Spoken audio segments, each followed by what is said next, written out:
I thought I'd share with you kind of the setting for what's going on in Europe. Most of the big deal, big money action, certainly in London, is centered on financial assets.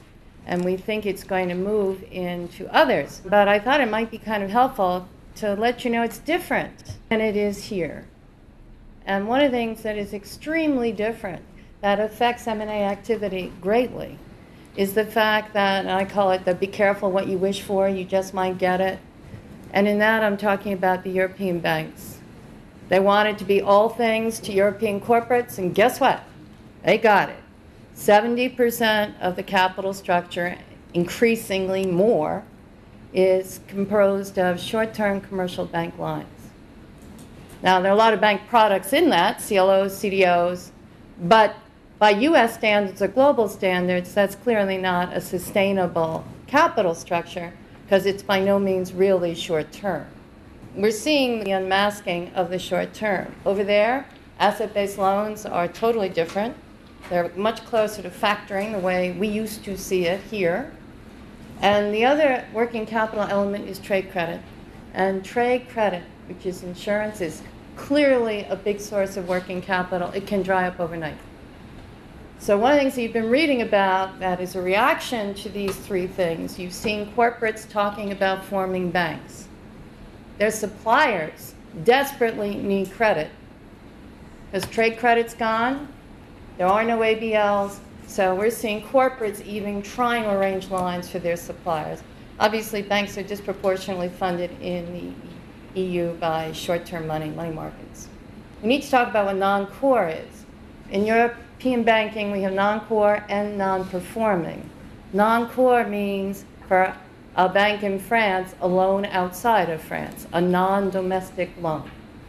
Non-performing kind of depends on how they're hawking their sale these days, whether non-performing means actually accelerated or just in default. It varies, and those are some of the things in the reps and warranties and work that you do in buying loans you need to figure out. And most of these sources are based on reports in April and May from PwC and EY. EY represents the Troika. PwC represents a lot of the banks. So these numbers are not Jones Day numbers. They're largely PwC. We expect to see $50 billion in loan portfolios trade hands this year. We've already had $32 billion in the first half. We haven't even started on the maturities of the CDOs and CLOs. But the distressed investment sector is flocking to those because they're trying to get to the underlying loans. And CLO securities trade. It's like CMBS trades. So your classic vulture distressed investors are flocking to those two investments right now, CMBS and CLOs, trying to figure out how to take them apart. The other thing that's big is CDO platforms are for sale. Right now, the single largest secured lender in Europe is an American private equity fund, GSO, which is the credit operations of Blackstone. There was a big mismatch when it started. The vendors, it really started in Ireland, they needed accounting flexibility. They wanted to sell a mix of non-core performing and non-performing. They wanted to retain the upside, some insurance that if the buyer really did well with the portfolio, they would gain the upside. Although in the UK, that's not called insurance, it's called an anti-embarrassment clause. They really need price and they need process. What they want is, the banks wanted auctions where for political and reputational reasons they could pre-clear the bidders. The bidders had to be sizable and have an operating history in Europe. They have to have run European companies. It's not a trade on the desk from the bank's point of view. Very different than what we've seen here. Originally, the first hedge funds that were in Europe, primarily London, and they were trading primarily in Germany, London, some France. They were structured to buy single credits on an unrestricted basis through trading desks. No diligence, no restrictions. It's not what the banks want.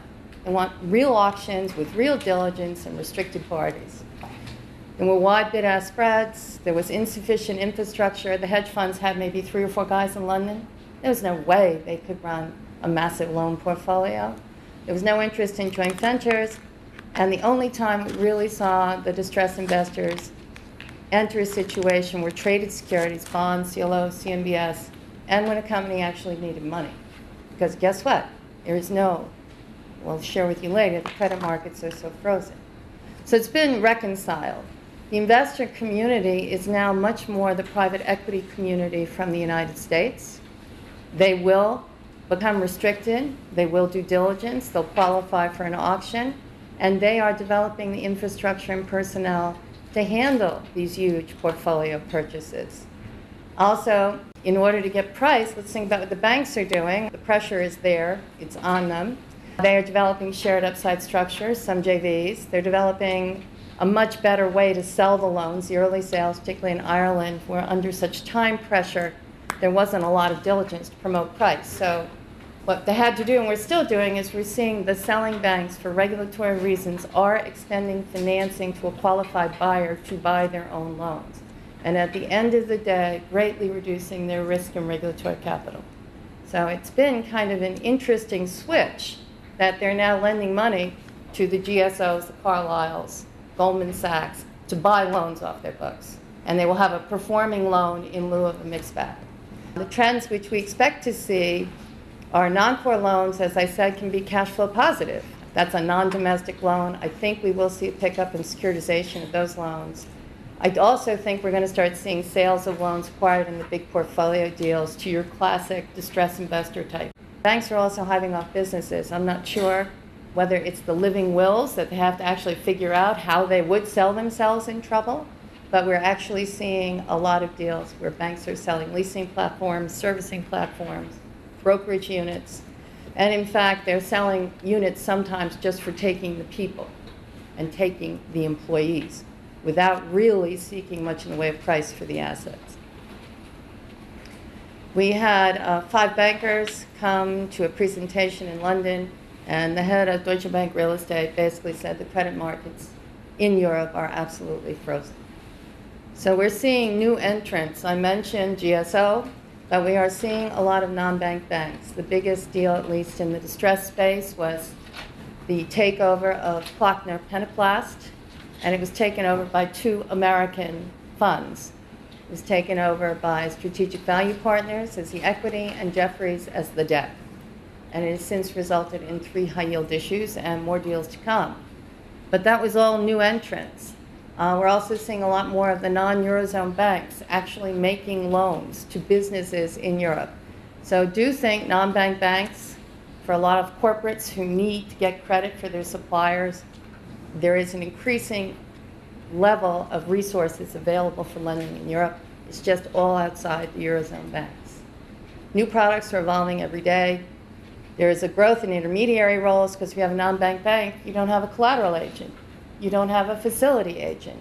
So there are also new roles for classic banks. We're also beginning to see U.S.-style asset-based loans combined with term facilities and high-yield products. We have done the 3 biggest deals in Europe that have done that. We are doing one right now on a pan-European ABL, which will be paired with a term and a high yield. That simply hasn't been seen that often, but we are seeing it now, and the people bidding to provide that credit were all non-Eurozone banks. There wasn't a single Eurozone bank even interested in refinancing that deal, although the businesses were all in Europe. I also think we're going to see a lot of privately placed high-yield products because there really is desire to maintain privacy on the part of a lot of the European businesses that we have seen, and we are seeing non-bank banks being very comfortable with privately placed high yield.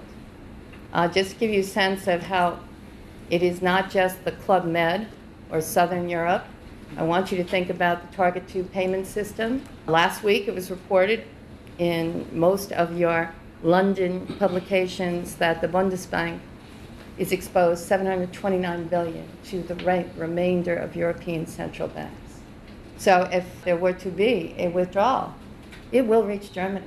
Germany is extremely exposed to the central banks of the rest of the Eurozone. France, 2 very interesting things going on about France. They are constantly being reported as their bank exposure to Spain, Portugal, Italy, and Greece, and I gave you the number, but if you read this week's press is all about buying CDSs on French credits, that they're reasonable, they're affordable, and that's the best way to protect yourself right now in the EU. I'm not recommending, I'm just finding it amazing that even though we have prohibited CDS on sovereign debt themselves, that these new products are coming into place and that France is being looked at as the bellwether for Europe's recovery, we hope. Spain is also involved. It's just some, look at the names buying all those assets. Those are all U.S. names. Look at the sellers. Those are really important financial institutions in Europe. NPL is what I think will be the big events in 212, 213, but believe me, it is an M&A deal, and it is a predecessor to the kinds of deals that Wesley and Bernard were talking about.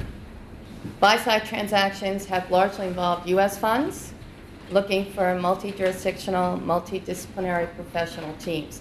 The sell-side transactions have been largely aligned with the primary domestic firms where the banks are located.